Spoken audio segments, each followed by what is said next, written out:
Good morning. Happy Friday, everybody, and welcome to Friday's edition of the Biz Hub. Gareth is here with me today. Good morning, Gareth. How are you? Morning, Louise. I'm very well, thanks. How are you doing? I'm good, thank you. Spring is in the air, sort of, maybe, but a hail yesterday. But hopefully we'll get some more blossoms coming out.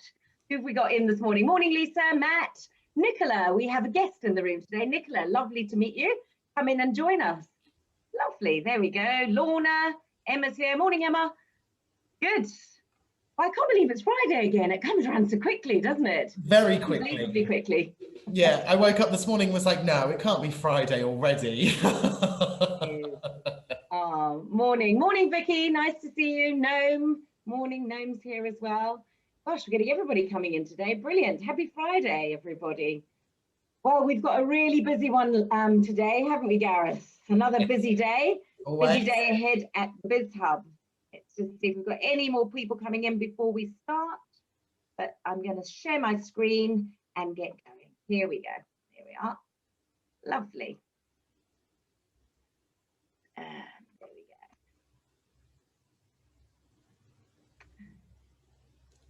go. Here we go. Can you see my screen?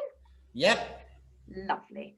Well, happy Friday, everybody. As I say, just to say that Gareth is here with me today. He is standing in for Stu, who is getting better. Thank you so much to everybody for your best wishes for Stu. He is getting stronger day by day, and he will be back with us in no time at all. But today we have the lovely Gareth standing in. Are you ready for today, Gareth? Are you enjoying coming in and hosting with us? Yeah, no, I'm loving it. Absolutely loving it. It's good. It's good to be back in the fold. Good. I just wanted to talk everybody through, as always, just to let you know how the Biz Hub structure of the month works. And I know we've got a couple of visitors coming in today, so I'll just talk you through it again. Week one, we have a presentation, and it's based on the theme of the month. And this month, it is for the future. Gosh, I've lost my thread, but yeah, it's planning for the future. So last week we had Hilary coming along and talking to us about that, and this week we've got Mike coming, which I'll tell you more about in a little while. Week two, we have an inspiration session, which is obviously today. Week three is a members only collaboration session, and we brought this one in, and we do a workbook now, which is based on the two talks at the beginning of the month. And it's time in the collaboration session that we get down to the nitty gritty and we really dig deep and start actually putting into action. I mean, I think it's all very well coming to these sessions and listening and taking it all on board, but do you actually do things about it? So then we have the workbook session where you can actually dig deep and say, actually, not all of that is relevant, but that bit I can definitely get in and work on in my business. So that's why we brought the members collaboration session. And then, of course, after that, we have the mini mastermind, which is your accountability. And there's a lot of accountability. So mini mastermind is booking up quickly. So if you haven't booked on, the morning session is already full, but there are still some spaces in the afternoon session. So make sure you book on early and come along to that. Perfect. Now I'll just run through the timings just so that everyone's fully up to date. So from about 9:30 to 9:45, you're going to have the lovely me and Louise.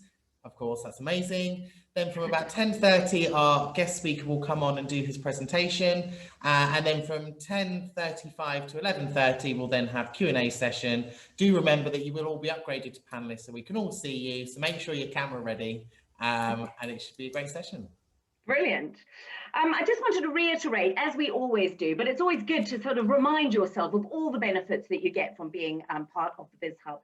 So you get to feature on our website. So all our members are featured on the Signal website.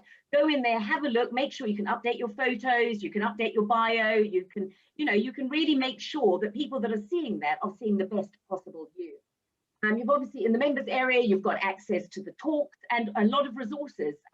If you haven't visited the members area in a while, there are so many resources on there, honestly, all included in your Biz Hub membership. So go along and have a look and make sure that you revisit some of the talks that we've done. There's a huge collection, over 2 years worth of talks on there that you can just go back and revisit. So make sure that you do that.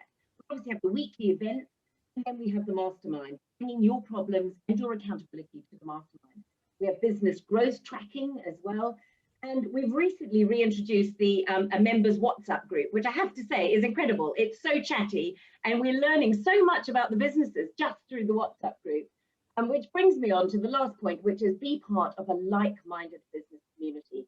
And that is invaluable, as we've all found out over not only the last year, but since we've been, a member of this BizHub community, being involved with people that have a like-minded mission in their business is so invaluable and so important.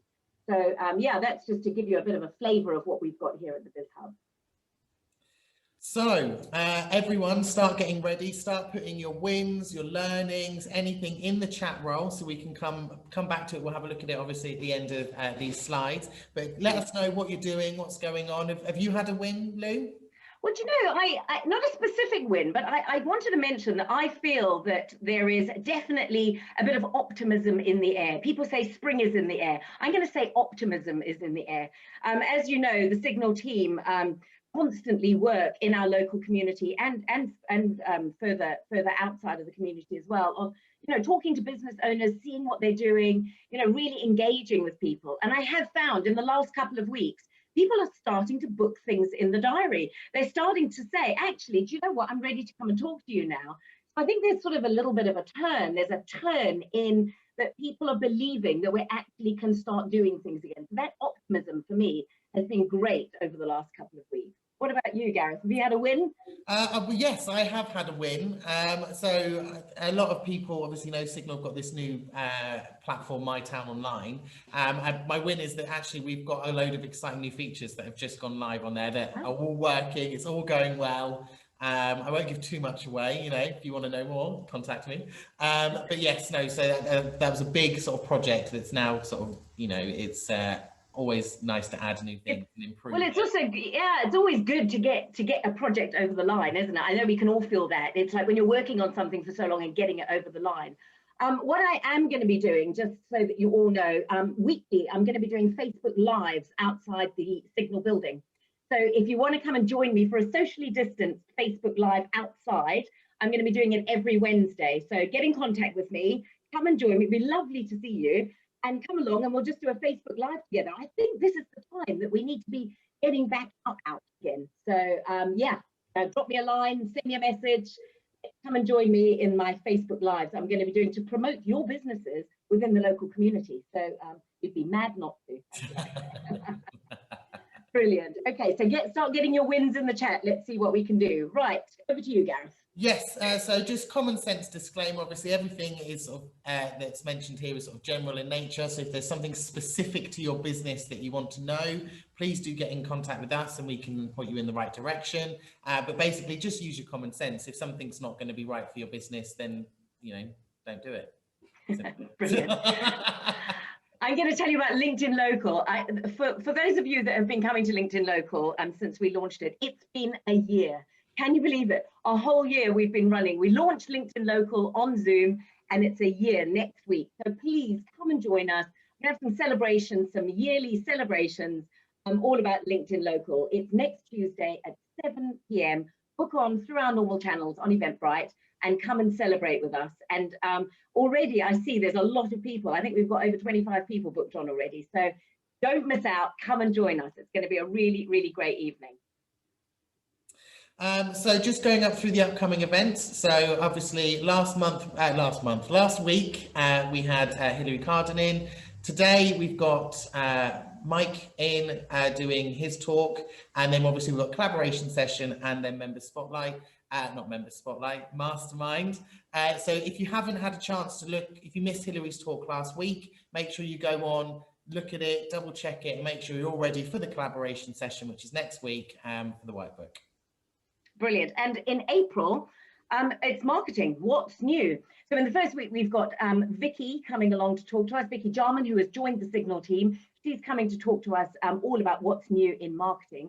And in the second week, we have a truly inspirational talk from a local business owner who started his business before the pandemic, switched his whole marketing plan, and then has now got a really successful business that he has built within the hospitality industry, believe it or not, during the pandemic. It's a really, really inspirational story. So make sure you don't miss that one.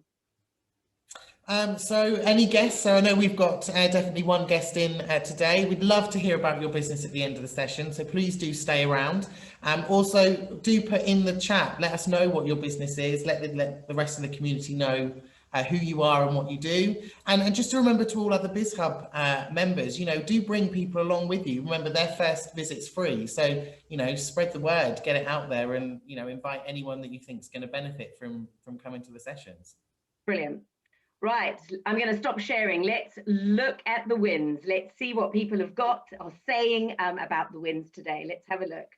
Wow. Oh, it's lovely to see so many of you here today. Thank you all so much for coming. Let's have a look. Scroll back to the beginning. Right, Gareth? That's what I'm doing right now. I'm scrolling, scrolling. Great. Right. Here we go. Okay, so I've got... Sue. Oh, yeah, go on, off you go. I'll go with Sue. She put some Mother's Day cards on Facebook, which have had a really positive response, and I've sold more than expected. Well done, Sue. I did see those. They look amazing. Really, really well done. So, yeah, well done for that one. Well done. Gnome, we've got finally has internet again, and her learning is that life sucks without internet. I 100% agree. Brilliant. Who else have we got? Sue, Keith. Keith, the win for me has been finally getting all episodes of his podcast available on Spotify. I did see that, Keith. Well done. It's taken 6 months of negotiations to get them all there, but well worth it. And I had over 700 listeners on Spotify on my first day on there. That is so incredible, Keith. Such an incredible story to get that out there. So well done, you. That's really, really good. We've got Lisa. So Lisa's got a learning. She's reading a book called Tiny Habits, which was recommended by another BizHub member, Lorna Smith. And she says she's loving it so far. Brilliant. And Joanna from Balanced Bodies, win for me. I finally got the local restrictions grant, plus I've had some new clients this week, all on top of shingles. Oh, Joanna, I hope you're feeling better. I know you haven't been very well, but well done. Got some new clients and the local restrictions grant. Well done. That's really, really good. That's good. We got a second win for Keith. So okay. He said that he's already invoiced as much this month than he did of the whole of January and February combined. Wow. That's incredible. Well done. Well really done. Good. Vicky Howard, just wanted to say thank you for all the social media support following my cheeky request earlier in the week. To be fair, it's not a cheeky request. That is what this community is about, is sharing and, learning about each other's business. So I think it's brilliant. And she had a win. The last 2 posts have had the highest number of interactions so far. So well done, Vicky. And that's what it is. It's about pulling this community together and really working together as a really supportive group. Who else? Sheila's saying she can recommend the Atomic Habits. It's a great book. She's got it on Audible, which is good. Very good. That's fine. We've got a win from Joanna Spragg. So she's spoken to 5 great people already who might be interested in joining Escape to Art to help her with the running of the classes when she restarts, which is fantastic. That's great news. Really, really good. Another win from Joanna. Thanks to Keith Budden's intro, I'm going to be having a conversation with a senior manager at Churches College about Pilates class as part of a student enrichment program.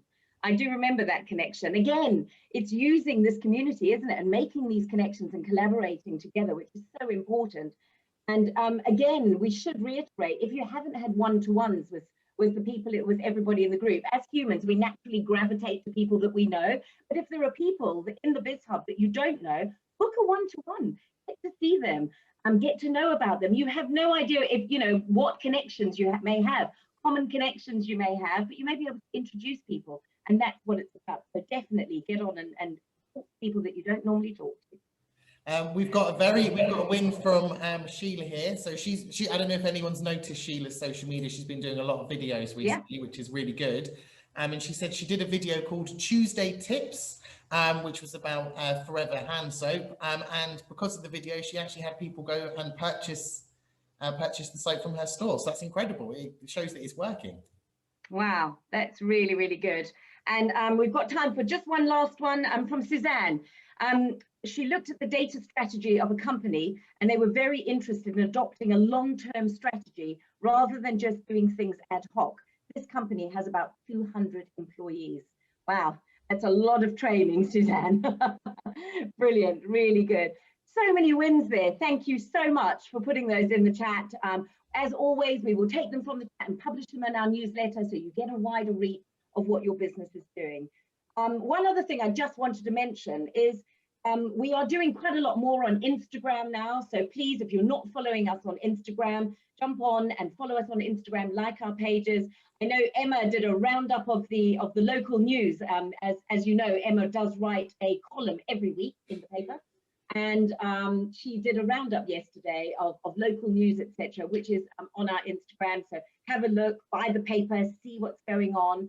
And yeah, it'd be lovely to hear back from you with some of your thoughts and any input that you would like to put in the paper. So let's keep it all going. Right, thank you, everybody. Without further ado, I'm going to introduce our guest speaker. He's a business mentor and a keynote speaker and a change consultant. And he empowers business owners to transform their thinking and start to create a business that won't just survive, but it's going to thrive in the years ahead. He recently stated, "Our only certainty now is uncertainty," which recent events have underlined, and many business owners feel there is simply no way forward. He's here today to talk about escape velocity, post-traumatic growth, and how to make the most of a less than clear situation. It's my pleasure to introduce today's BizHub guest speaker, Mike Weston. Come on in, Mike. Thank you for the warm introduction. And what a fantastic, actually, the last 15 minutes has been absolutely fantastic. Just listening to the way in which people are succeeding and the things that are happening. You talked about the green shoots, the spring, what we're moving into. I am a firm believer that we're entering a period of amazing creativity, innovation, and growth. And that's really what sits at the heart of the things that I'm going to be talking about during my talk this morning. So delighted to see so many. Well, I can't see you yet, but we'll see you once the Q&A comes up in a bit. But delighted so many people here joining us this morning. And thank you so much for inviting me. Well, thank you so much for coming along, Mike. It's lovely to see you here this morning. Gareth and I are going to be in the wings if you need us. I'm sure you won't, but we're in the wings. And yeah, take it away and enjoy. Thank you very much indeed. I'm now going to move on to that wonderful thing, which is sharing my screen. The benefit of that is partly that you'll be able to see what I'm talking about, and partly you won't have to look at my COVID haircut, which is becoming a little bit out of hand at the moment. But I'm sure there's a few other people around the place that will sympathise with that perspective. So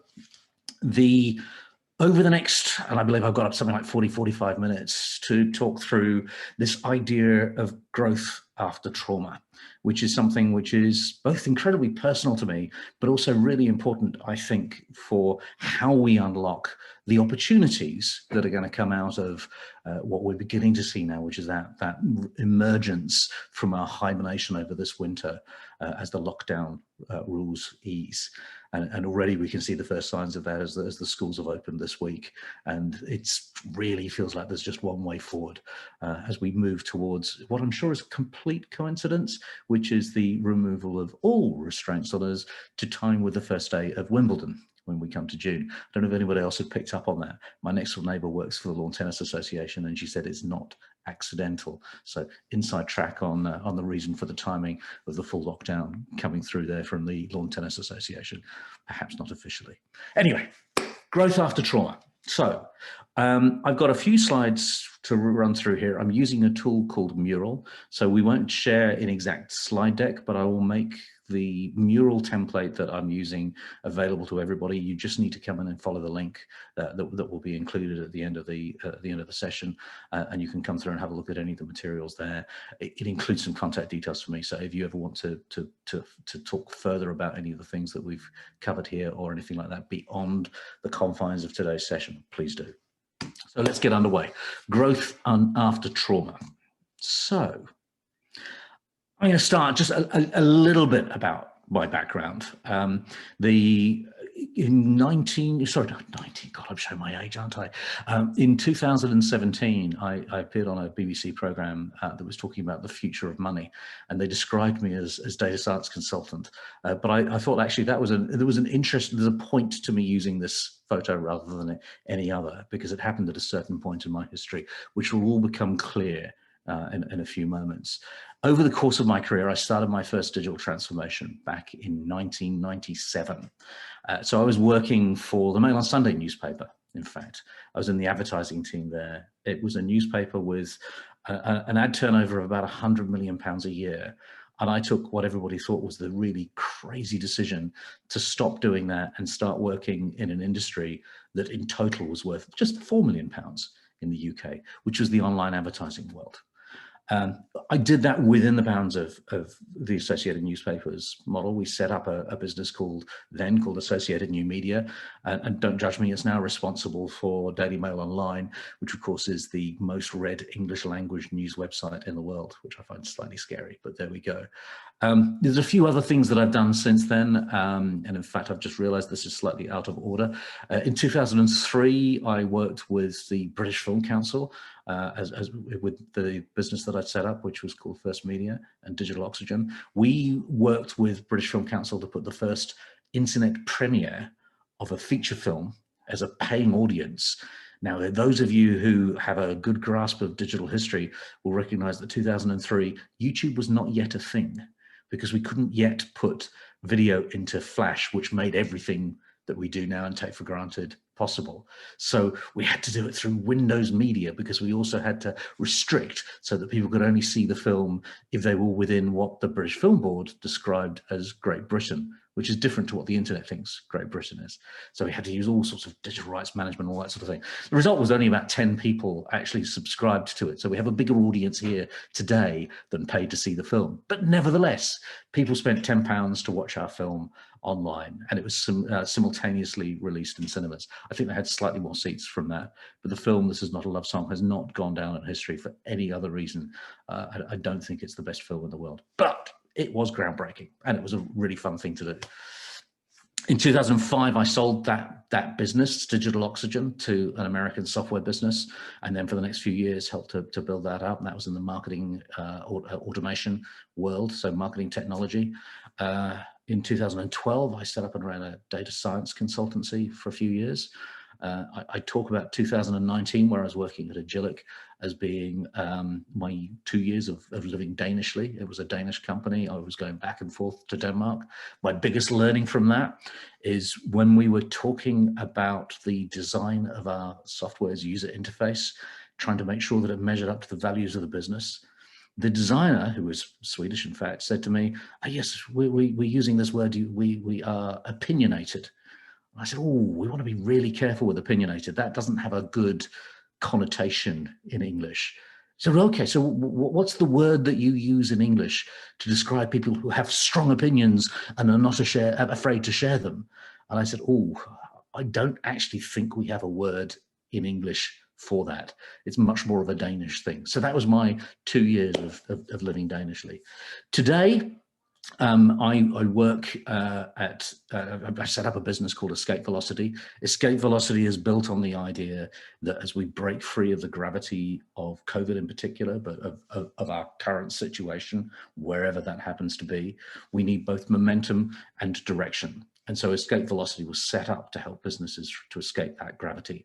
I work now with Open Classrooms, which is a French business with whom I create massive online courses, particularly around digital transformation, which we offer as a path for a master's qualification in association with Stanford Center for Professional Development. Having written and presented some of the courses in that, I now mentor typically mid-career executives in large organizations as they go through that path to get their master's qualification. I also work with InTouch Networks, who are a resource for non-exec directors and people who'd like to become non-exec directors. And I run workshops around navigating uncertainty and around digital transformation within the InTouch Networks area. And I also sit on the board of Workey and Radiate B2B, which are both technology companies. I'm an advisory board member for Adapt to Digital, which is the people framework for digital transformation. And I'm a founder board member of the Future of Work group for Global Tech Advocates, which spun out of London. Global Tech Advocates now has 10,000 members across the world. So the image there, which you may or may not recognize as being from the White Cliffs of Dover Park, is my sort of slightly windy road, but nevertheless sort of continuing uphill over the course of that career. So that's who I am. And that's a little bit about me. Here's one more thing that didn't appear in that bio, and this will make clear why I use that photograph from the BBC show. When I was recording that, sitting in my head was this tumor. And this is a photograph I took on the consultant's screen in 2017 to say, actually, that's a real thing. It was almost immediately diagnosed and removed and left me with an even worse haircut than I have today. I'm not going to linger on that photograph too long, but that's really the basis of where I talk about post-traumatic growth. And I've lost control of where I am, where I talk about post-traumatic growth. Because as I emerged from the hospital room, emerged from the sedation that they put under to carve my head open to take this thing out, almost immediately, I felt this rush of energy, this creativity, this sense of purpose reborn in me. And this is not uncommon. It's called in medical circles and psychological circles, it's called post-traumatic growth, growth after trauma. And in the middle of last year, Harvard Business Review started writing about the idea of growth after trauma. And thinking it through, this is really exactly what Escape Velocity is all about. And I was invited as part of that by a publisher in the US to write a book on reimagining business for the post-normal world. And part of that comes from, and we'll talk about this as we go through, part of that comes from recognizing the reality of the world that we live in today. So why am I so confident that things are going to get better? This is from The Economist. I was actually, I more or less finished this presentation, and I saw this this story crop up on The Economist newspaper this week, and thought, actually, I'm going to put that in there because that really reinforces why I am so enthusiastic about the opportunities that exist in the economy ahead of us, not just in the UK, but really around particularly the developed world. And I say that because I think there are going to be parts of the world that will suffer far more than we are. One of my mentees is in South Africa, and the situation there is nowhere near as rosy as we have it here. So we need to be thankful a little bit of the situation that we find ourselves in and respectful of how that plays to others. But at the same time, we need to recognize that there is an opportunity for us to build a much better future. Now, part of that, you know, the government has spent about 6% of GDP on the rescue packages to support the economy. We can argue about how well that's been targeted and how well that's been spent. I've been on the wrong side of some of the rules that they put in place for small businesses because I happened to start my business too late to be able to benefit from any of it. But okay, fine. Nevertheless, the point is, we've got a situation where about double the amount of savings has been put away in the first 9 months of 2020, which is where we have figures up until, compared to what the World Economic Forum would have anticipated. So it would have been expected that the world would have saved about, in personal savings accounts, would have put away about $3 trillion. $3 trillion, right? We doubled that. And that's a combination of things, partly because although we've had this massive recession, it's households where the money have gone to, and at a time when they've been relatively unable to spend the money because so many things have been closed down to us. Foreign holidays is one, but also, you know, going to the cinema, you know, all of those things that we haven't been able to do. And what that means is that we have roughly between 5 and 6%, if you look at the graph here on the screen, 5 to 6% of GDP as excess savings here in the United Kingdom. Now, will people spend that? That's the next big question. this article, which is written from an economist's point of view, speaking to a number of people in places like the big merchant banks, for example, their view is we could see as much as a 10% growth in countries' economic activity for the next 2 to 3 years each year. 10% is massive. You know, we've been very happy with about 2% in the past. So we could see 10% growth in that, or we could see people actually just saying, actually, we're going to hold on to this money that we've saved. What we expect to happen is that people aren't just going to sit still with the money that they saved. They're going to be treating it as income, not as personal wealth. And that's a really important distinction. And it's going to tap into this latent, locked-in demand, pent-up demand that exists in the economy that's going to help fuel a massive recovery. We don't know exactly. It's somewhere between 0 and 10%. It will be somewhere in between those numbers, I would assume. I'm going to, let's say we grow at 5% a year for the next 2 to 3 years. The impact of that is absolutely phenomenal. And the opportunity that that creates for our businesses is absolutely phenomenal. And I'm firmly of the opinion that we need to make sure that we take away from what's happened in the past 12 months, and it's almost exactly a year today, I think, isn't it? It was yesterday, in fact, that the World Health Organization declared the pandemic. So 12 months on, what do we take away from this? How do we do things differently? What do we make better? How do we improve the way in which we behave tomorrow based on the things that we've learned in the last 12 months? And that's really what is at the focus of the book that I'm writing, Reimagining Business for a Post-Normal World. And it sets out a framework, which I'm going to go through with you here. But what's at the core of it is that I think we have a real opportunity to redefine the relationship between organizations and humans. One of the things that I think is important within that, and I'm only going to touch on this briefly, one of the things I think is really important that underlies a lot of my thinking is that I think that we can move into a world where actually it's not just about shareholder value and earnings per share that businesses exist for, but we can move into a world where actually there are other metrics that we bring to mind that are important for how we measure the success of our businesses and of our economies and of our countries. I grew up in New Zealand, and the Prime Minister of New Zealand, Jacinda Ardern, I went to see her speak in New Zealand House about 2 years ago. She was here on her way to Davos, actually, to talk about how, as a country, New Zealand is not just going to use GDP as a measure for how well the country is doing, but it's going to have metrics that talk about health, well-being, mental welfare, the inclusion and equity across the entire country, which ties in with what World Economic Forum have been talking about for some time now. But I think actually we can reflect that in the way in which we think about how we restructure our businesses. So that's the background. What I'm going to do now is I'm going to leap in and start talking about the 5 elements that form the basis of my framework for how we reimagine business for the post-normal world. The first, of course, is mindset. Now, mindset gets talked about a lot, and there are some immediate go-tos that I think you'll have when you think about mindset. There's the Carol Dweck, wonderful Carol Dweck book that talks about mindset that's been around now for several years. In fact, was it something like 15 years ago that she wrote it? I lose track of time. But she really started to reset, particularly in an educational framework. She's a professor at Stanford University. And she began to set out this idea that we don't want to work on the basis of pass or fail. We want to work on the basis of yes or not yet. In other words, we're not limiting people's futures by saying you're a failure. We're saying actually you're not quite there yet.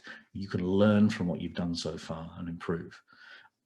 So that really started to embed this concept of mindset in so many of the things that you will have heard talked about over the last several years since she wrote the book.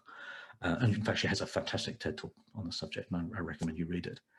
So there's a little bit of that, but I want to talk about mindset slightly differently. Cast your mind back to that rather horrific photograph or pair of photographs that I showed you at the start of the talk.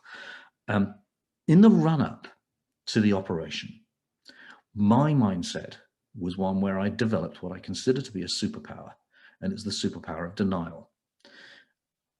The reason I was having dizzy spells was not because there was something growing inside my head, but because I was drinking too much caffeine, or because I'm one of those people who, when I stand up, my blood pressure drops instead of raises. I found all of these excuses, these reasons to explain away what was really happening. And I wasn't prepared at that point to face up to what was really happening, literally inside my head. And I think there's a parallel between that to the way in which the term new normal sprung up this time last year.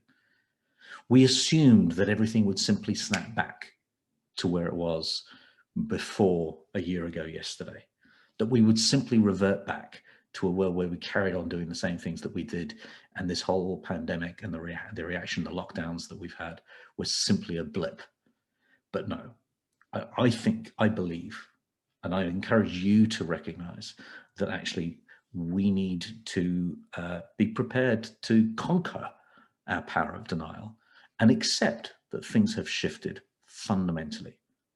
And to not think of that as being a bad thing, but think of that as being an opportunity. So when I talk about mindset, I talk a little bit about overcoming this basic problem of denial as a superpower, and moving into a world where we recognize what is happening and start preparing for what comes next. I also think that mindset requires us to change our thinking paradigms quite significantly. One of the things that I talk about in the book is this idea, the Americans call it flip-flopping, we call it U-turns. In New Zealand, we call it flip-flopping. You have these different ways of basically condemning anyone, particularly in politics, who changes their mind in the face of changing data. We've got to be more flexible and adaptable than that. The thing that we've learned, as Lou said right in the introduction, is that uncertainty is really the new future. For some time, we're going to be living in a world that is unpredictable. We live in a time of volatility, uncertainty, complexity, and ambiguity. And if we're able to rise ourselves above the immediate question that gets asked and think about it from a whole system view, then I think we have an opportunity to make very different, very much better decisions about what we do about this. So that's mindset. Mindset leads into planning. I spoke last year with a lot of people. One of the things that the pandemic has done is really open up the number of people that we speak to, and often people that we otherwise wouldn't mention, would have never got to know. And the whole reason I'm here actually is that I met Stuart on Lunch Club. It's a completely random, completely agenda-free discussion, and there's something rather wonderful about that. But one of the groups of people I was speaking to is a large public listed organization that used to employ thousands of people, tens of thousands of people across the country. And they operate in individual business units, each of which has its own profit and loss. And so each of which behaves more or less as a small business within the overall group. I'm not going to say too much more about that because it would be wrong to reveal the identity of the organization. But they were in the sector that has been probably hardest hit, apart from travel, hardest hit by the lockdowns. Because even when things began to open up again in the summer, and if you cast your mind back to summer, it felt fairly normal. But even then, they recognized that they could only get about 50% of the people coming through the door that they were used to getting. And so they're having to change the way in which they think about this. And one of the really, really important and pithy things that was said to me by my contact within this organization was, we've got all of these general managers across each of these business units, let's call them, across each of these business units. And the way they plan is that they take the last 10 years of trading data and they make some tweaks. They make some incremental improvements in their marketing and the nature of the contracts that they have with the people who bring customers into them. And they make some improvements on the way in which they spend money as well. They make small investments here, trim back some costs over there. And lo and behold, you've taken 10 years of trading data, made some incremental changes, and bang, you've got your 2% growth for the year ahead. Everybody's happy, you're hitting the target that the overall company is expecting you to hit. And that all sounds great, doesn't it? How do you do that in 2021? That's just not possible anymore. You can't, I think in almost any business, you can't simply look back on 10 years of trading history and think you know how the next 2 to 3 years are going to pan out. So we need to think very, very differently about planning. The digital move for Pearson's, that's a big publishing company. They run half the GCSEs in the country. They have been co-owners of The Economist for part of their history, of Financial Times. They're in all sorts of areas. They're basically a publishing organization. They moved over the last 10 to 15 years from a print world increasingly into a digital world. And Sonia, who was leading the digital transformation within Pearson's, she observed that actually, if in planning, if you get to October and something happens and your only response is to trim budget that month, then you're unable to behave responsively. You simply can't. You can't respond to what's going on because you're tied into these 1, 3, 5, sometimes 10-year plans that you've set up in the business. So we need to think very, very differently about planning. We need to start by recognizing that we don't know what's going to happen tomorrow. Niels Bohr, who was a physicist in Denmark about 100 or so years ago, he has a wonderful phrase translated into English, obviously, because my Danish is terrible despite being involved in the Danish company for 2 years.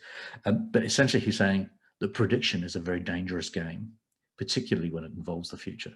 I think that's been never more so than now.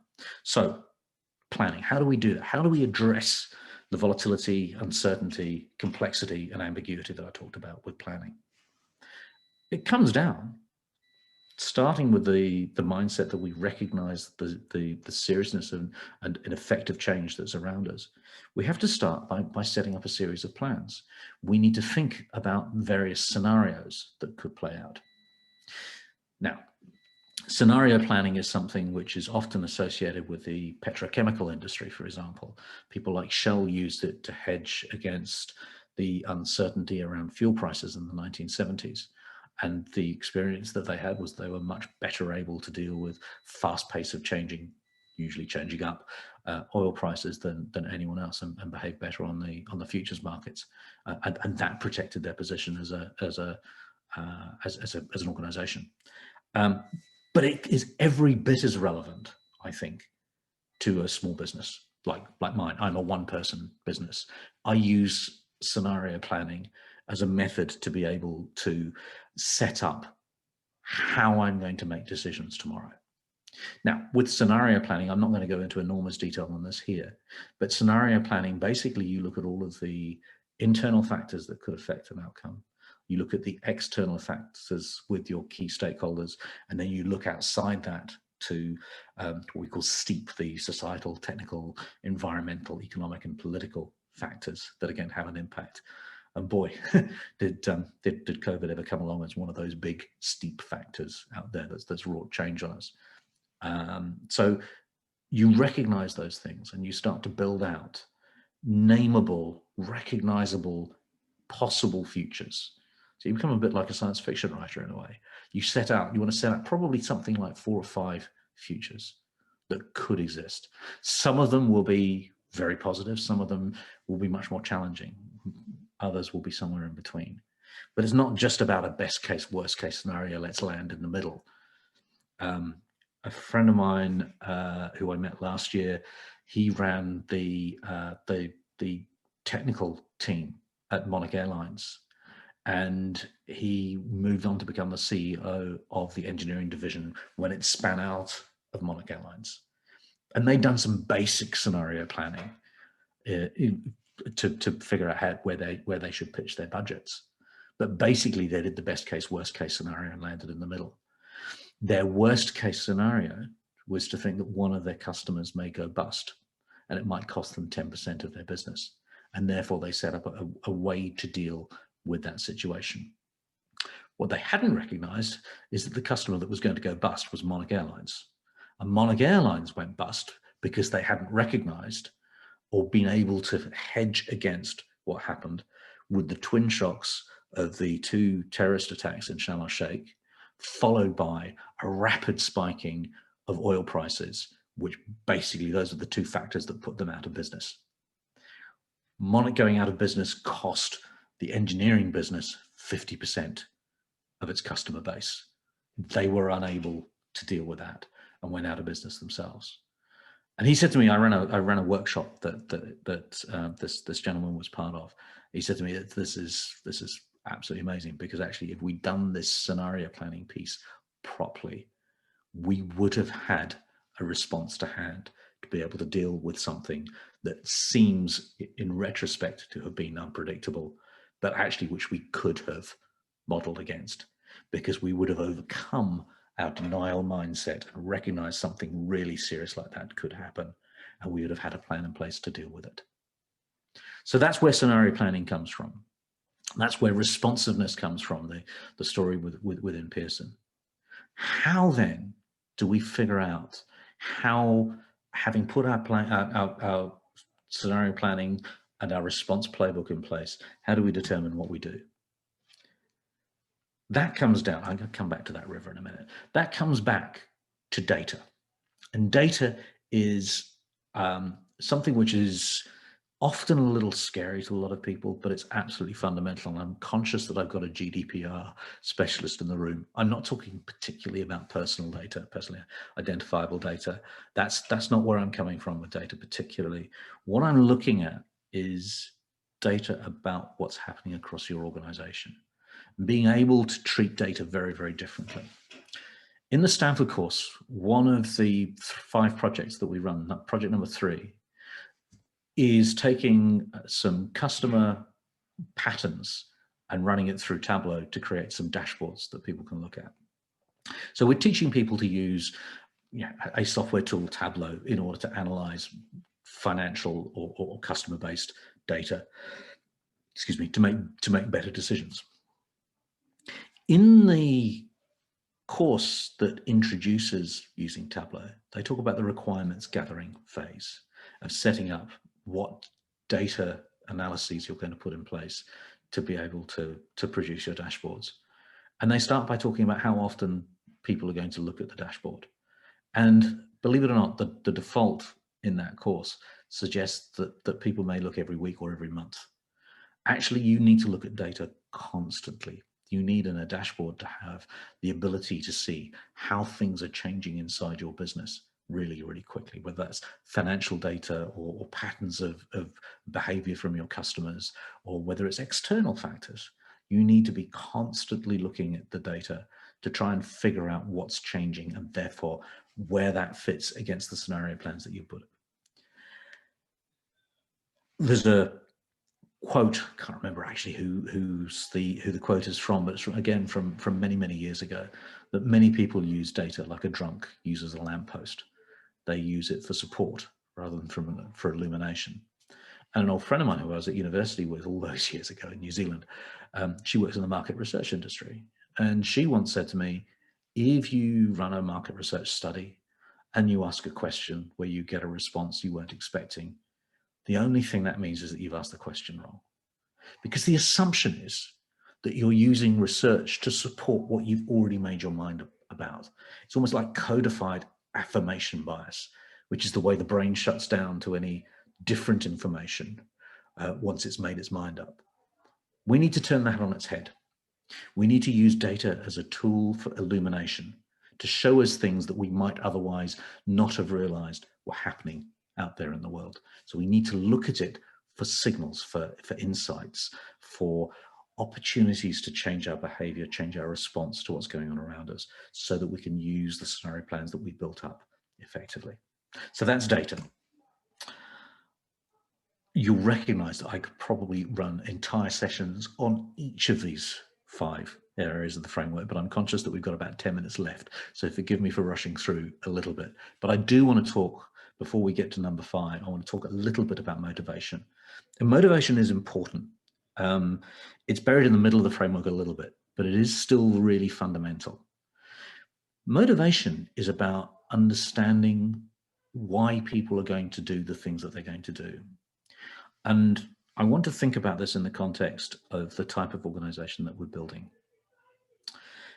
If we're building a business that is responsive, that is agile, that is able to look at data and make different decisions based on what's happening, and to be able to be flexible enough to turn on a sixpence, then we need to think very clearly about how we motivate the people within our organizations to do things, and the people outside our organizations as well, who nevertheless are stakeholders in what our organization does.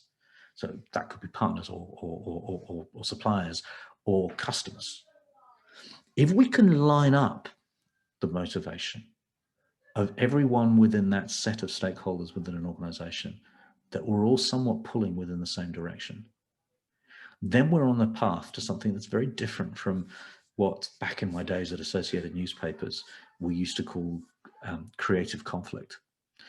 There is a place for creative conflict, and in the newspaper world we used it to balance the commercial and editorial views, so that they were deliberately pitched in conflict with each other. And believe me, the commercial piece of the business was very much second fiddle to the editorial piece of the business within the newsrooms of Associated Newspapers. So creative conflict, I'm going to park to one side for a moment, because actually I think where you've got everybody within your organization pulling in the same direction, you get a very different set of outcomes. You build an environment where everybody is trying to achieve the same things. One of the classic examples that I use to illustrate this is within the sales and marketing teams, which together you might think of as the growth engine for an organization. But if you've ever spent any time in either one of those two groups, you'll recognize that they almost always speak a different language. You see this real conflict of description around what happens between those two. Marketing is dismissed as the coloring in team. Sales are dismissed as coin-operated, greedy people who go, there's a complete lack of respect in many organizations, particularly larger organizations, between those two. And yet the evidence is really clear that where you're able to align the efforts of sales and marketing to work together using the same language, using common aligned goals and incentives, that you achieve growth much more effectively and much more quickly. And frankly, everybody's much happier within both of those teams as well. That's when the magic happens. And I think you can apply that out across really all of the pieces across an organization. So if you've got people working towards a common sense of purpose within an organization, and you line up the motivations behind that effectively, so it's not just financial incentives, but it's all of those pieces in the Maslow hierarchy of needs that we address, all the things that Daniel Pink will talk about when he talks about motivation. If we can line those things up together, then we put ourselves on a path to achieving much more high-performing businesses. Now, if we've got all of those things together, that brings me to the fifth and final part of the framework. And I'll be honest, I spent a lot of time wrestling with myself and talking to other people who I trust, whose opinion I value, about where trust should sit in this framework. It's really fundamental to it. And it's fundamental because really what I've been describing are the things that I set in place when I set up the data science consultancy back in 2012. I took on a business where there were only 20 people in the business, where within that 20 people, you walked into their offices, there was a barrier, a physical barrier of bookcases that separated out the people who spoke to the client and the people who did the work for the client. So commercial in front, operational, production, etc., behind the barrier. They didn't even get up and walk around through the barrier and speak to each other. They did everything on instant messenger or possibly email, which means that you have this whole problem where people don't really know, they don't see the full picture, they don't see the full system at work. So the people who are working on the client's projects weren't trusted to speak to the client directly and to understand what was therefore really behind the requirements that the client was putting down in the order form. It meant that everything was locked in place and we didn't trust the clients either to not change their mind. So we documented everything religiously as we went through. And then if the client turned around and said, oh, but that's not what I wanted, we point to the documentation we had and say, yes, but it says here that this is what we would do. That's not a trust-based approach to work. And that's not really an effective way to creating customer delight. 2012, it was about the same time that Eric Ries's book, The Lean Startup, was published. I hadn't read it. And yet actually what I was doing was very much the same thing. I brought in a friend of mine who was in the product side of a technology business and said, I want to use what you do in agile development and bring that into the organization. I want to make sure that everybody speaks to the client who's doing the work on the client so they understand what's happening. I want to trust people to be able to make decisions about how they do their work. I want to focus not on whether somebody is sitting at their desk at 8:59 versus 9:01. I want to focus on the outcome, the quality and the speed of production of the work that they create. And I want that to be the way in which we measure whether or not we're doing things in the right way. I want to trust people to be able to move their work forward as they do it themselves.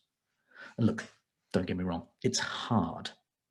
Trust requires a lot of work, but if you get it right, you end up with happier clients, with happier staff, with actually happier bankers as well, because one of the things it unlocked in our business was it unlocked our ability to grow at 40% compound annual growth year after year after year, with much better profitability within the organization, because we moved a lot of the barriers that prevented our clients from wanting to do more work with us, which helped to fuel that growth, which helped to fuel that happiness. Oh, by the way, we managed to bring 79% of the people with us as staff retention metrics from day one through to the end of the 4.5 years that I was there. And we grew the business from 1.2 million to 6 million as we did so, and opened an office out in Dubai. It was rather wonderful time. So look, trust is absolutely fundamental. Working this back to what I spoke about at the front of the presentation, with the move towards people with teams working not all 5 days a week inside an office, but some kind of a hybrid in between, I think we stand at a decision point where we decide, do we trust our staff to do their work, to do it effectively? We just need to put the communication, project management tools in place to see that we've got visibility around that. Or do we do what Fujitsu have suggested when they developed a software tool which tracks every keystroke on your computer, so you can see if somebody spends a minute too long on their toilet break or sit down at their desk at the wrong time? I believe it shouldn't matter where or when your work gets done, provided it's done according to the deadlines that you've agreed to and signed up to. And that then leads into a whole world about how you manage teams, which is a talk for another day. But trust is really fundamental to building a great future for our businesses and to harnessing the growth, the innovation, and the potential that lies ahead. And I think I'm a couple of minutes early, but I'd like to therefore throw the discussion open to questions. Brilliant. Thank you, Mike. Am I back on screen? Can you see me? Yes. Okay. I should stop sharing, shouldn't I? You should stop sharing. Yeah, brilliant. Mike, thank you so much. That was such a brilliant, thought-provoking talk. All things that we kind of subconsciously know, but we don't bring to our foreground. And we're going to upgrade everybody to panelists now, because I'm sure there's lots of questions. I have some questions that I want to ask as well. So Gareth is going to bring everybody into the room, and let's get everybody in. But thank you, Mike. That was really thought-provoking. Thank you. Get everybody in. There we go. It's always, I love this bit. This is when we get to see everybody. It's really lovely. There we go. Morning.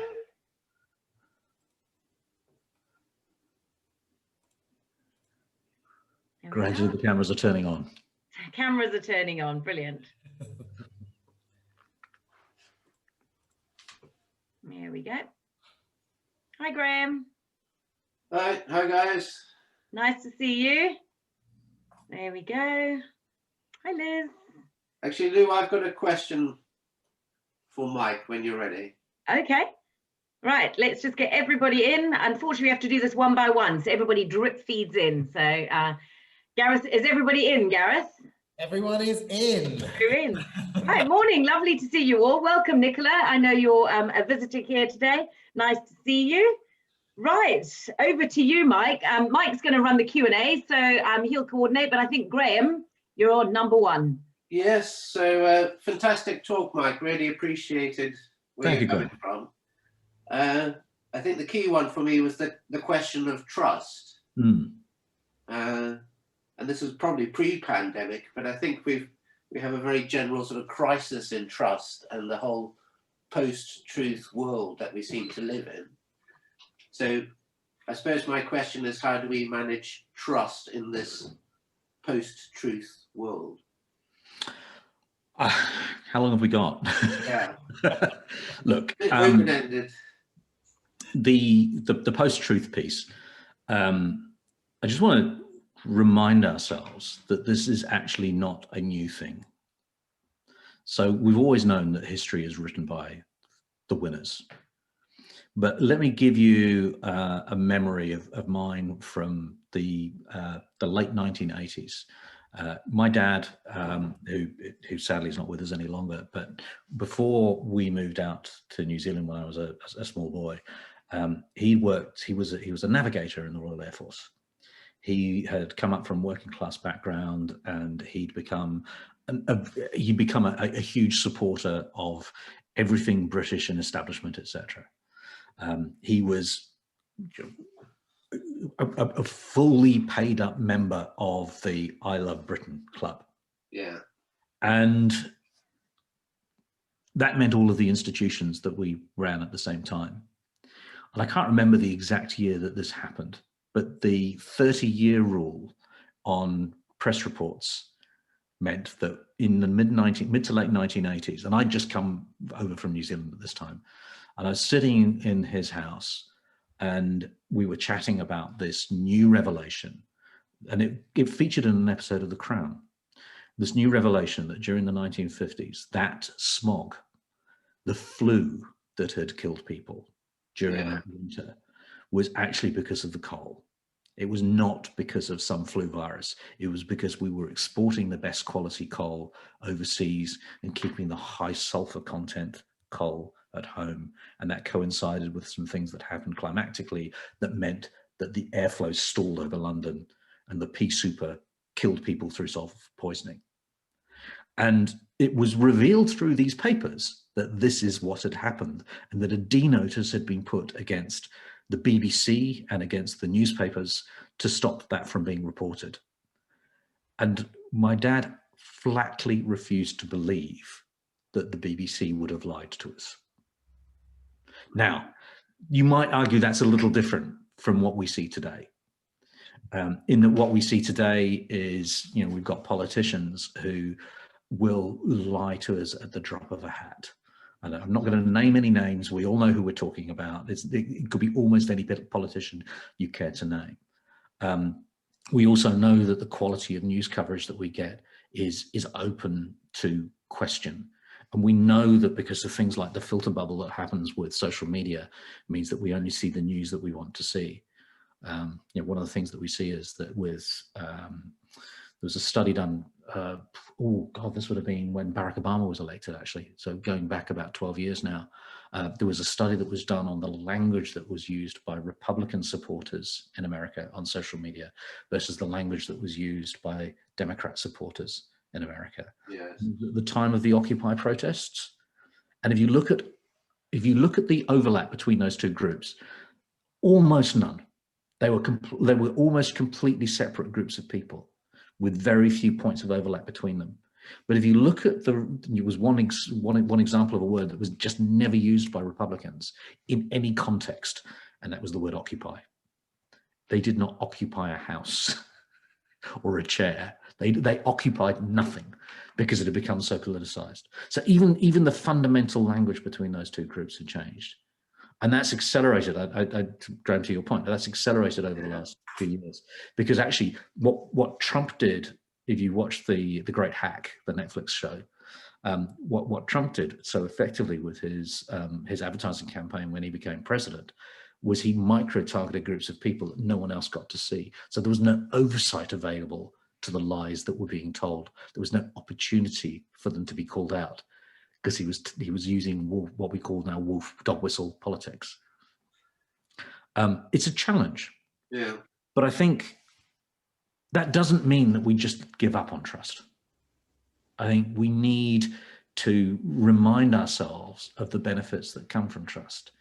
And if we start with the position that trust is something that you deserve but could lose, rather than something that I won't give until you prove it to me, I think that's a really good starting point. That's not to say that we shouldn't question, because of course we have to do that. But it's really interesting to see how much more we trust the opinions and the promises of people who we see making good judgment. So I think we need to use a little bit of instinct on that. Yeah. Does that answer your question? I think partly. So I hear what you're saying. The situation is not a new situation. Clearly, there were points where the level of lying seems to have increased. It's almost become weaponized. So I can say, yes, I started from a position. My starting position is to assume a trusted interaction. Yeah, and I think that's how our generation engages with the world. But increasingly, I think we have to start from a much more skeptical position of distrust. Yeah, I think there's a term which is used a lot and maybe not used well, but which is critical thinking. Yeah. And I think if we see some of the things that went on, so for example, last year there were people walking down the street with banners in certain protests saying COVID is a myth on one hand, and on the other hand they were saying, but it was created by Bill Gates, for example. I remember listening to Jeremy Vine's show on Radio 2 a few months ago, and they had somebody who genuinely held those two completely conflicting beliefs at the same time. And so you need a little bit of critical thinking. You need to look at the plausibility of what people are saying. But I think that we should start with giving people the benefit of the doubt to begin with, but be prepared to ask questions that will verify it. So it's not blind trust, but let's start from that position whereby we don't begin skeptical, we begin open, and then look for confirmation rather than otherwise. Now, there's a huge difference between doing that on a political level versus doing that inside an organization that we run, and doing that in terms of the way in which we do business with people. And I think it's, I think if you're running a company and you have people working with you and for you, you want to be able to trust people around there. And if you start with a position where you micromanage everything that they do, you will be demonstrating that you don't trust them, and they will respond by not trusting you. And I think it's really, really important. And I'm in the context of the talk, looking at it from a business point of view, I think it's beholden to us to invest some trust with people. Yeah. Okay. No, thank you very much. Thanks, Mike. Who'd like to jump in? I just think that sort of goes back into the ethos in the way we run our small businesses, in trust, your mindset, and the way you start and run your small business. If you have a definite belief and a definite ethos that is good and true, people generally that will work with you will then take on that ethos and behave in the same way within your organization. Absolutely. It's about creating an environment, and this is a much used term at the moment, of psychological safety. Yeah. I think that's such a powerful concept. If you don't have psychological safety, then you can kiss creativity goodbye, and you can kiss inclusion goodbye. You need to be able to hear the voices from all around the group, and that starts with creating a place of trust, I think. Definitely. Who have we got? Keith. Keith, you're on mute. Here we go. Yeah, got it. Thanks, Lou, and thanks, Mike. I've listened to your talk, and I'd just say the synergy between you and me is just incredible. I think most people really know that I had a significant brain injury in 2015. Wow. And so I mean, mine wasn't a tumor, fortunately, but it was an injury, which left me pretty well unable to do anything other than eat and talk. And whilst I still like eating and talking, I can now do lots of other things as well. And I think, you know, I fully accept your point of that new notion of positivity that comes out of that, you know, if you like, I think for myself, it made me realize that I was being given a second bite of the cherry here. So I sure as hell wasn't going to waste it. Yeah. And funnily enough, actually, you also used a couple of my favorite quotes in your talk as well. So I was sitting there thinking, oh, I gel with that. But to come to a question, I think I mean, first of all, I want to think just about what you said about trust, because I do. I mean, as well as my own small business, I'm also chairman of East Hampshire District Council, and we've got just over 200 employees, so reasonable size. I totally trust all of our employees, because the logic that I put into that is if we've taken the time and trouble to interview them, and we've done our due diligence in getting the references on them, and we like them as people, and we try and we want their skill set, because that's why we're employing them. Actually, aren't we doing ourselves a major disservice if we then turn around and say we don't trust you? Because you know, actually, I'm prepared to pay you £40,000 a year, but you know what? I don't trust you. And that to me just doesn't make sense. You have to have that level of trust. Now, I agree with you. You have to have an appropriate level of monitoring so you don't get abuse of that trust. But nonetheless, you have that trust. And I'm equally in agreement with you that, you know, if people have deadlines to do work, even with the people who work at the council, if people have deadlines to do work, I really don't care whether they're doing that at 4 o'clock in the morning or 4 o'clock in the afternoon, as long as it gets done. And if they want to do it early in the day so that they've then got their day free for homeschooling for their children, I take my hat off to anyone who can homeschool their children 5 days a week, then, you know, I think that is their choice. But I suppose the question then is, as we come back more into this new hybrid world, and I fully agree with you, I think that's where we're heading. How do we build the trust in people? And this is outside of a work environment. How do we build that trust in people that actually they feel safe to go to, let's say, a trade exhibition again? How do we get that back into the sense of how we work? Because we all used to enjoy that. We all used to, I'm sure, used to enjoy going to trade exhibition, not just for what was on display, but for the networking part of that came from bumping into people in the aisles and you know, seeing people you've not seen for a long time. But I sense there's a lot of resistance to that at the moment, to people feeling they can trust that environment. So how do we take that step?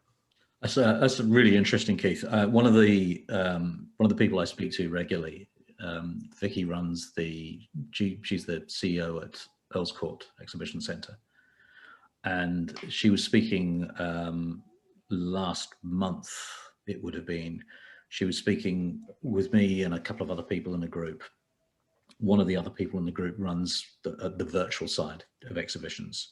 He has a business where, you know, they put on things online, and there was a really fascinating discussion about when trade shows will come back and what they'll look like when they do.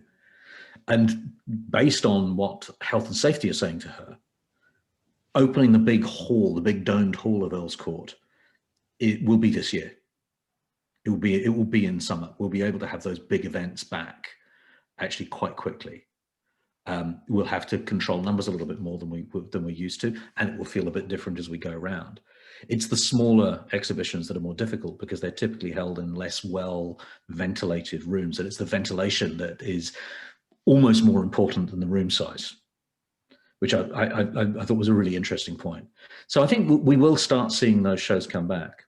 But if you're, one of the things that I've found is that actually there's a balance between certain types of conferences that you can go to that are more content driven, that work really, really effectively online, where suddenly you've got access to things on a global level, which is, I think, is a wonderful benefit. And so I think it's going to be really fascinating to see how that pans out as a balance between virtual versus 3D, if you like.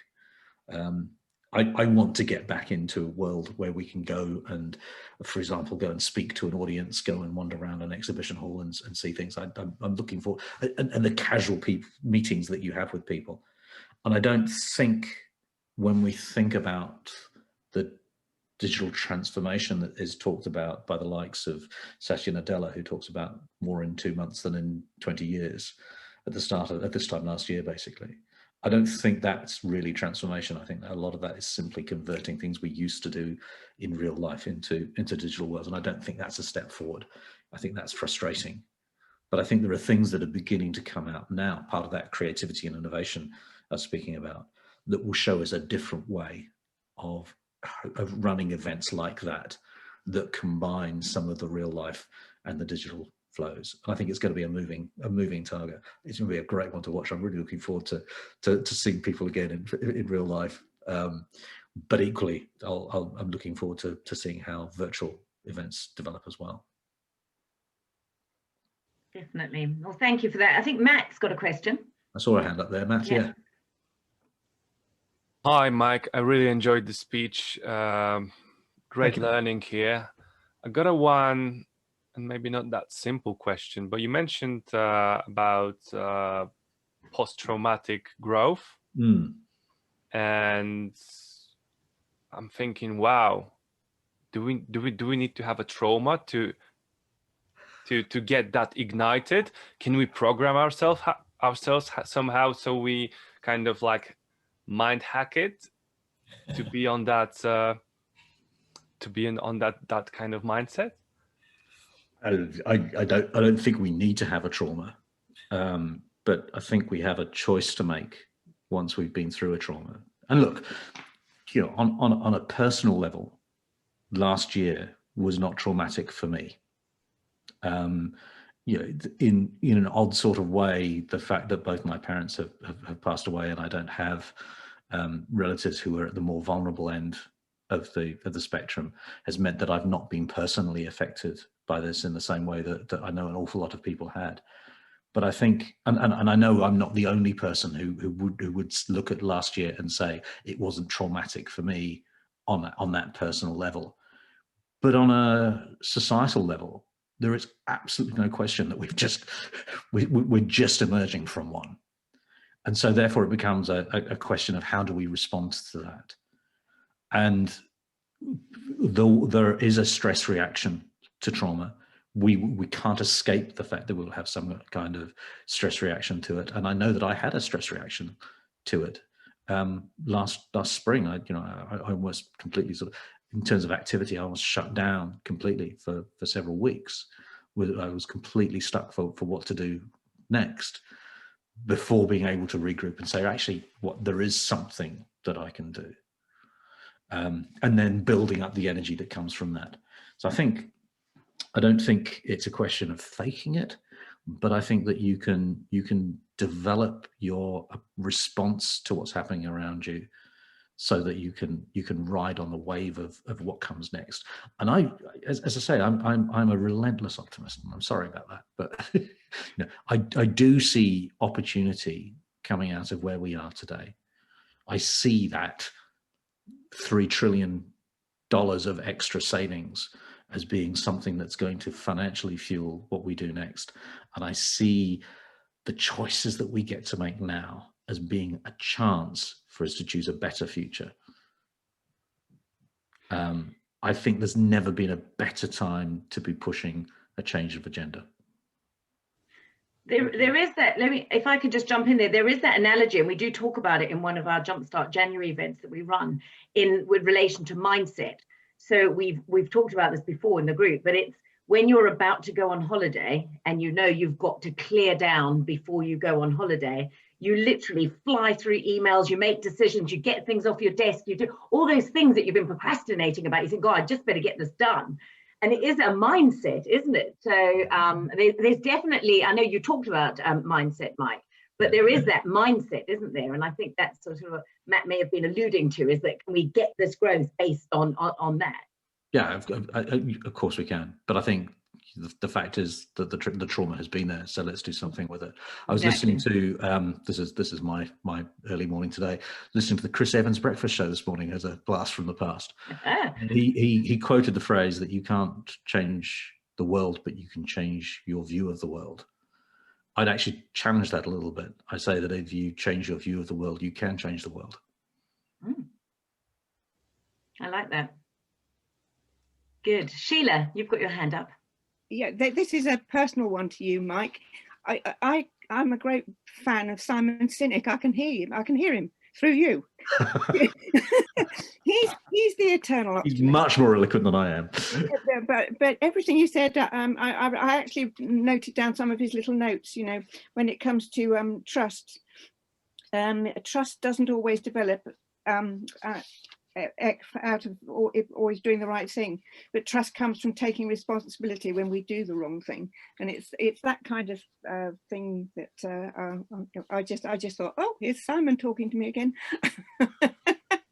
and just on that note about when we get to events, this is very, very low key. I had to take the car for its service, and because it's not close by, I sit and wait. And it was the LMC garage, by the way, not just down the road from Signal.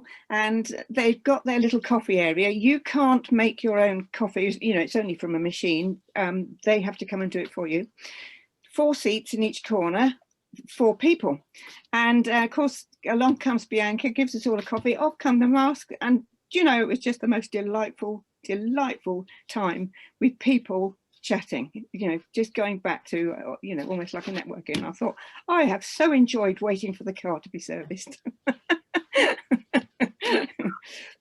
Yeah, I mean, we do miss people, don't we? I certainly do. I've had a lot of pleasure with online networking in the last 12 months, but there's nothing quite like seeing someone for real and randomly. Yeah, like that. That's fantastic. Yeah, and we were all completely different, but there were little elements that have common factors. One guy actually turned up with his dog, and it turned out that he works with 2 other people, and they all take their dogs to work. So I thought every day is a take your dog to work day for them. And then another one, we just had common ground. He was in the army, my dad was in the army, you know, he'd been to the places in the world that I had. It was just like a reminiscing time for both of us, actually. Really enjoyed it. Yeah. Oh, fantastic. Yeah, but the larger, you know, the larger events and even you know, more the exhibition types, yes, it would be just wonderful to be able to get out and do that sort of thing again, which will come. It is coming. I can in as much as anyone can promise anything at the moment, I think I can be confident in saying it is coming. I've seen a couple of hands go up. Yeah, I think Dane, and I've seen Dane. Sarah. Yeah. I don't know if I've missed anyone else. Dane, you did first. Morning. Fantastic talk this morning, really enjoying it. Thank you. And especially with a business like mine, there's definitely a feeling when I'm talking to customers and people that there's a positivity coming, especially being able to get out and about. So definitely agree with you there. My question's a little bit going back to sort of the crisis and the planning. And I'm pretty certain 18 months ago, there'd be very little, if not nobody on this Zoom call that would have been planning for a pandemic that would have ravaged our economy and our businesses, or needing to pivot as we have done. As much as I can plan for crisis, how do you plan for something that you just can't foresee? Or how do you get to the mindset where you go, what is the worst thing that can happen? Okay, what happens if a plane flies into the house? Yeah. How do you plan for those eventualities? I mean, there is a limit to how far you can go. But let me give you an example. So, someone I've met recently, we worked together on the Future of Work group with Global Tech Advocates. She worked at KPMG up until this time last year. She was tasked with their Brexit strategy, how they war planned what was going to happen in the event of a no-deal Brexit, and how they would build resilience into the organization around that. And she's also a specialist around questions of diversity and inclusion. That's her bailiwick, if you like. That's where she focuses. She was due to leave KPMG about this time last year, and they made her stay on. They asked her to stay on for just a little bit longer, because actually what they did is they used the plans that they put in place for a no-deal Brexit as the way to respond to what happened in the crisis. So they hadn't specifically identified a virus coming out of arguably bats in a marketplace somewhere deep in China as being the thing that would happen. But they did have a scenario that spoke to what would happen if something very similar to it impacted the world around them. So they had a piece in their playbook to be able to roll out so that they actually were able to respond quickly and effectively to the crisis that did come. So we might not pick that it's a plane flying into your house. We can pick that something could happen that could have a catastrophic impact on the building that we're living in. So you need your scenarios to be credible in that you're able to make plans around them and specific enough that they take into account certain things that happen at the same time. The things that happen need to be consistent with one another so that they tell a believable story, but they don't have to be precisely the story that you roll out against. Does that help answer? Yeah, no, absolutely. I think maybe putting things into different contexts. So what would happen if the economy failed? What would happen if this failed? What would happen if health failed? And then maybe have contingencies, and maybe picking a random, not blue sky, but a completely random event to sort of summarize that scenario that would cover more. I think that's a good way to go. What you're building is not a detailed response to every single eventuality that could come out. It's an ability to demonstrate resilience and respond to things that do actually turn out to happen. And the one thing I think that we've learned this year, the one thing I've learned in the past 12 months is that sometimes we get it wrong. Sometimes we just get it fundamentally wrong. Boris shaking hands of people in a hospital 12 months ago and going on the BBC News and saying, I was in a hospital and I shook everybody's hand and I'm damn proud of it. And then a few days later turning around saying, actually, that wasn't such a good thing to do. Was that flip-flopping, or was that actually a really sensible response to changing data? He didn't stick to what he'd said 3 days previously. He was prepared to change his mind in the face of changing evidence. And actually, I'm not naturally a fan of any politician. It's not part of my makeup to be that way. But I respected that response from him. I didn't particularly respect the way he talked about handshaking on day one, but I respected the fact that he was prepared to say, I was wrong, and move into a different direction. I thought that was an evidence of actually good leadership there. Which, Shiva, goes back to your point about Simon Sinek, I think, doesn't it? Yeah, ever the optimist. But he's a realist with it. That's a key thing. It's, some people can say, oh, I'm an optimist, but they're actually living in cloud cuckoo land. But if you're optimistic and realistic, you're going to find the best. Absolutely. And just to add, I live by two words alone, conscious awareness. And if I keep those 2 words forefront about everything I do, then I feel that, like, going through this particular pandemic, we being myself and my husband, we have kept safe and well. And I just wish everybody lived by those 2 words. Well, we can dream a little and hope that it becomes a reality. And Dave, don't worry, you're mobile. Keep moving. Dane's got this fabulous coffee trailer. You got to go there, Mike. I shall look forward to it. That's why I'm hoping the events will start up. Absolutely. Sorry, Sarah, I'm conscious you've waved your hand a couple of times and we've not come to you. Can't actually hear you though.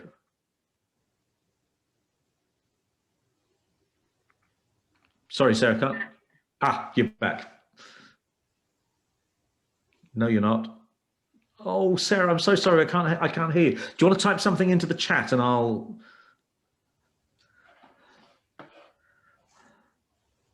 Sorry, bear with me a second. I'm conscious that Sarah has clearly got a question to ask. We can't hear what it is. So hopefully we'll see in a second.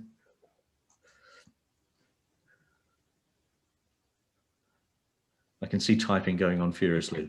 The pressure's on.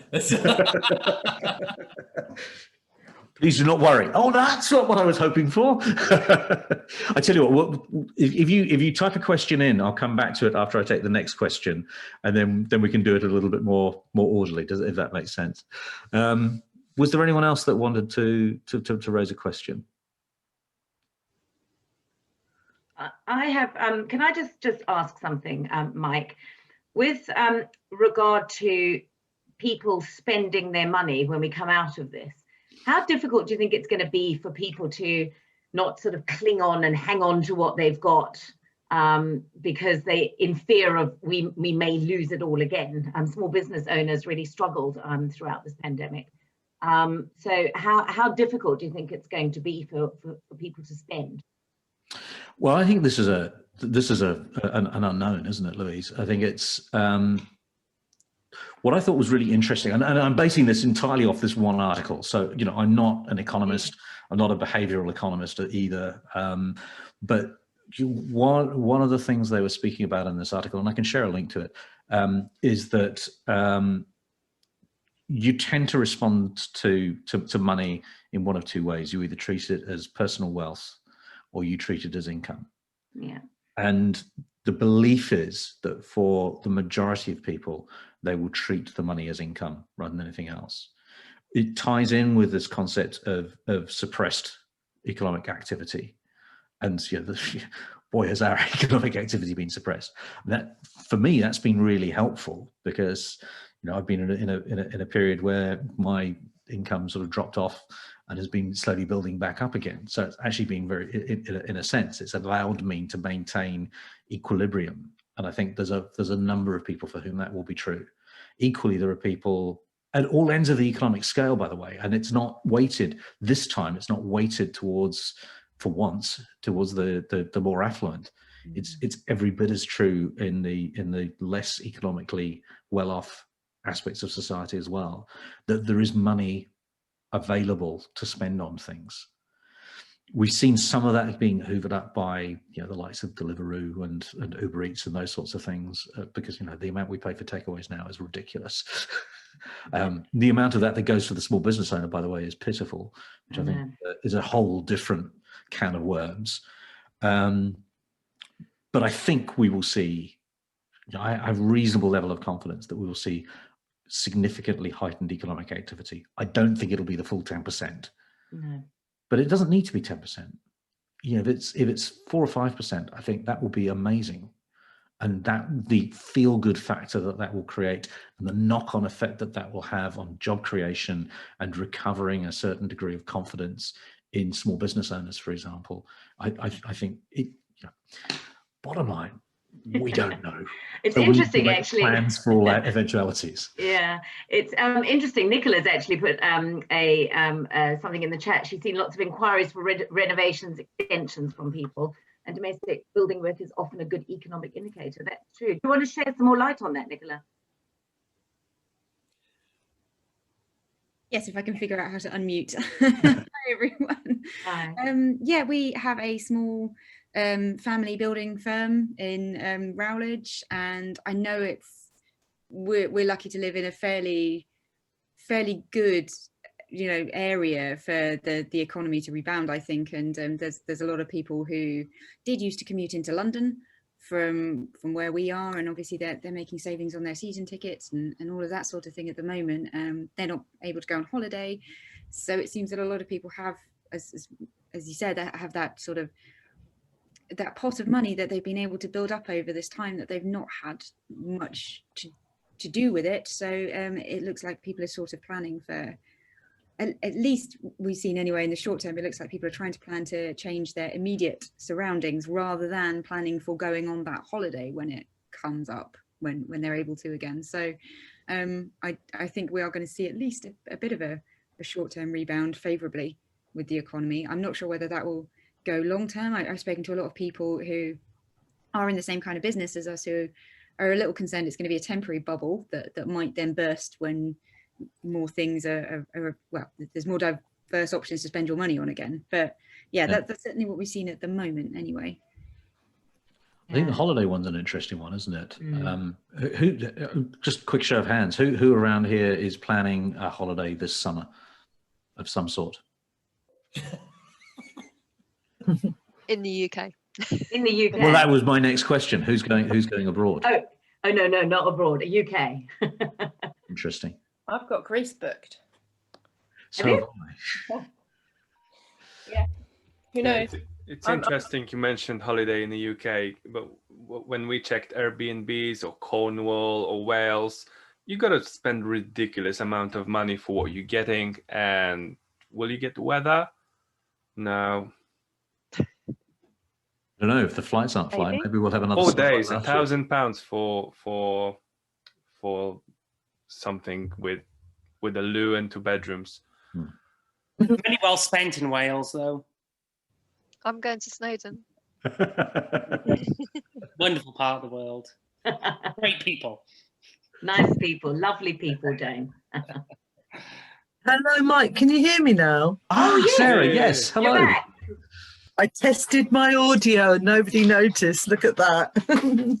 Quite modern.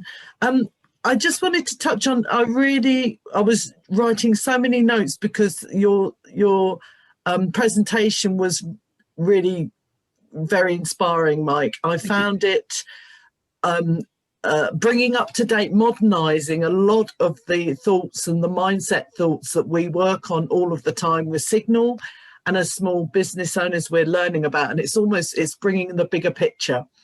So a couple of things that I just made note of, I wondered if you could respond.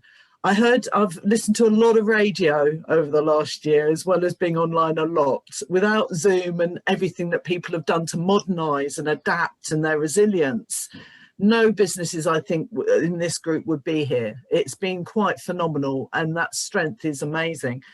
I heard about a situation, somebody said that there was a problem with PPE supply, early doors of what happened. And they came back and said that what happened during the war and after the war, all those years ago, half a century ago, that our country survived because they had this amazing ability to set people aside and plan. They used to do scenario planning. What if, the weather, what if? And we know the stories from the films of all these incredible historic wins and the challenges were based on tiny little things that happened or didn't happen that have been thought through. And in fact, we've gone to a situation with technology where things like PPE and car parts and everything was supply on order. So nobody held any stock. When it was ordered, it was supplied. And that was what we've modernised. And nobody sort of thought through, but what happens if something is needed really, really fast now? So we hadn't kept stocks and supplies as we would have done. So we've quickly adapted and ordered and got on with the inoculation. So the question I have is that at this time, we're in a situation where fantastically, all of our most vulnerable are pretty much have their injections now. I'm in that middle group, and there's a lot said about the middle group, not just age, but income and everything where we're at, our education, where I'm waiting on an inoculation.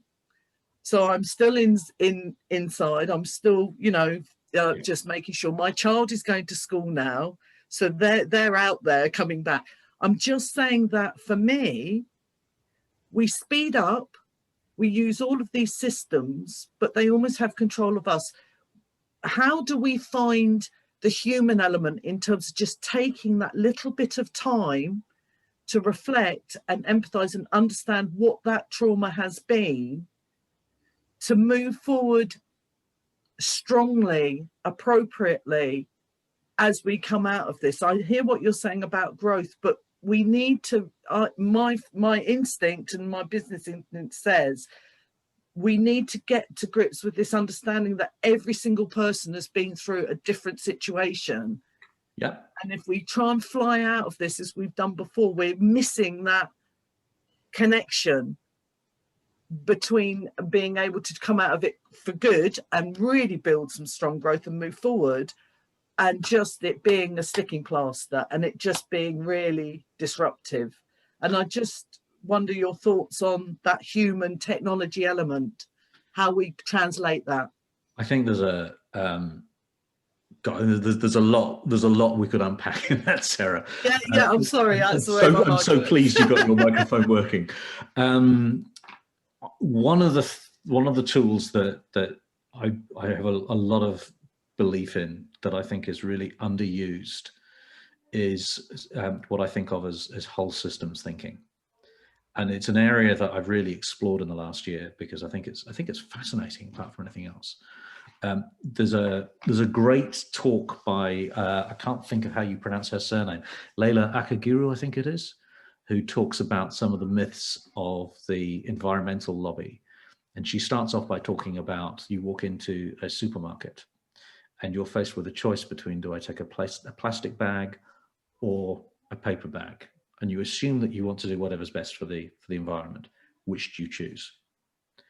And I suspect if I asked for a show of hands around here, we'd all go yes to the paper bag. What you might not realize, and which she spends a little bit of time sort of delving into in this talk, is that the overall environmental impact of the paper bag is actually marginally worse than the plastic bag.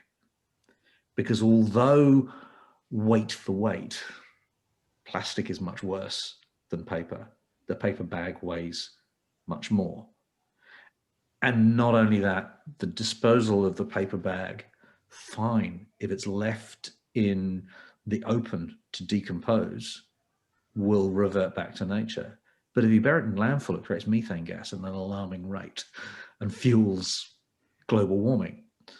And so you start to look at the interconnectedness of things. And I think I used that term a couple of times actually as I was talking. You know, interconnectedness becomes a really important concept to think about. The knock-on impact of every decision that we make. I think as an example, it's more or less disappeared off the news feeds actually. I was listening to the news one morning on BBC, and there was an announcement about a task force, a recovery task force that Rishi Sunak and Boris Johnson have put in place, where they're looking to examine the budgets of every single department across government. And of course, you thinking of it from a perspective of systems thinking, you realize you can't possibly come up with anything even close to a true picture, because life doesn't happen to fit within government departments. It overlaps messily. And if you simply go to the head of each of those departments and ask them to come back with what happens in their silo, you'll miss some things completely and you'll double count others. Now, that was counterbalanced by the recognition that came out about the same time that actually they'd done some proper systems thinking around the vaccine rollout, and that they'd agreed back in April last year to pay roughly double what the EU are paying per dose of vaccine in order to secure the supply chain that would allow the vaccine to get out into the British system first. Maybe that's vaccine nationalism, maybe it's not, whatever. That takes it to another level of systems thinking. But then they also started training people back in selecting and training volunteers back in April to be able to roll out the actual logistical execution of the vaccines.